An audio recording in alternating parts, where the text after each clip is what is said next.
சாட்சியாய் மினுங்கின ஒரு ராஜா பயத்தில் பெருக்கெடுத்தான். பாவமில்லா குழந்தை இரத்தம் துளித்தது.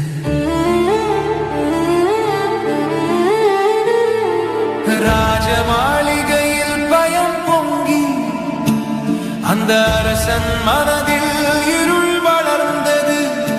புதிய ராஜா பிறந்ததாக கேட்டு அவர் இதயம் கலங்கியது. வாள்கள் பார்வையில் துளிகள் படர்ந்தது. அன்பின் மழை இரத்தமாக மாறியது.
Over my